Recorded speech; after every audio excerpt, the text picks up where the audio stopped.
عالمین ان کے اساتذہ کی عمروں میں برکتیں پیدا کریں، صحت و عافیت کے ساتھ، ایمان کی تازگی اور ایمان کی طاقت کے ساتھ۔ اے اللہ، یہ مدرسہ جو روز بروز ترقی پذیر ہے، مولانا وکیل صاحب رات دن محنت کر رہے ہیں اور ان کے تمام اساتذہ بہت ہی خلوص کے ساتھ محنت کر کے بچوں کو ہمارے پڑھا رہے ہیں۔ اے اللہ، ان سب کی محنتوں کا ان کو دونوں جہان میں بہترین بدلہ عطا فرما، دنیا میں بھی اور آخرت میں بھی۔ اے اللہ، ہر طرح کی راحت اور آسائش عطا فرما، اس مدرسے کو دن دونی رات چوگنی ترقی عطا فرما، تمام مدارس اسلامیہ، مراکز دینیہ، اے اللہ، تمام کے تمام مساجد، خانقاہیں، اسلامی شاعر سب کی حفاظت فرما، دینی شخصیات کی حفاظت فرما، دینی جماعتوں کی، جمعیتوں کی، تنظیموں کی حفاظت فرما۔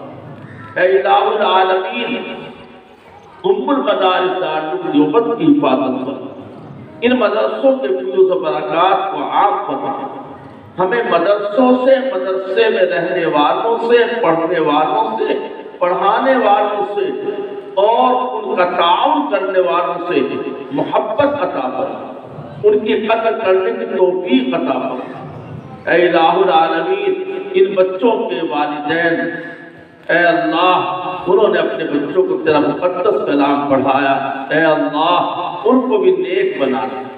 اے اللہ، قرآن مجید کے اثرات ان کی زندگی میں بھی ظاہر فرما دے۔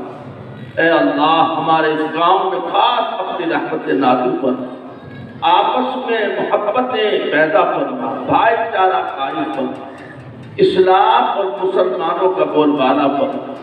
اے الہ العالمین، اپنے فضل و کرم سے رحم دل، انصاف پرست اور اچھی سوچ والے اس ملک میں حکومت کرنے والے بنے، ایسے فیصلے فرما، ظالم حکمرانوں کے تسلط سے ہمیں آزادی عطا فرما۔ اے اللہ، ظالم حکمرانوں کے تسلط سے اور غلبے سے اور ان کی جیت سے اور ان کی طاقت کے نشے سے ہم سب کی حفاظت فرما۔ جو بیمار ہیں تمام بیماروں کو شفا نصیب فرما، جو دنیا سے جا چکے ہیں اے اللہ کروٹ کروٹ ان کو جنت نصیب فرما، جو پریشان حال ہیں ان کی پریشانیوں کو دور فرما۔ السلام علیکم سامعین، 16 رجب ہے، 18 فروری ہے۔ جو ویڈیو ابھی آپ نے دیکھی ہے یہ دراصل ضلع شاملی کے گاؤں کیڈی کے مدرسہ نصرت الاسلام میں دارالعلوم دیوبند کے مبلغ مولانا محمد یامین قاسمی دعا کرا رہے ہیں۔ یہاں 4 حفاظ کرام کا کلام پاک مکمل ہوا ہے، جن کے نام ہیں محمد طیب، محمد آصف، محمد انتظار اور محمد فاروق۔ ان کا کلام پاک مکمل ہوا ہے اور یہاں مولانا محمد یامین صاحب نے دعا سے پہلے فضیلت قرآن کریم اور مدارس اسلامیہ کی اہمیت پر روشنی ڈالی ہے۔ ادارے کے محتمم مولانا وکیل مظاہری نے حاضرین کا شکریہ ادا کیا ہے۔ یہاں شرکاء میں مولانا مفتی سہیل ٹوڈوی، قاری احسان رائے پوری، مولانا ولی اللہ اور انصار پردھان وغیرہ کے نام قابل ذکر ہیں۔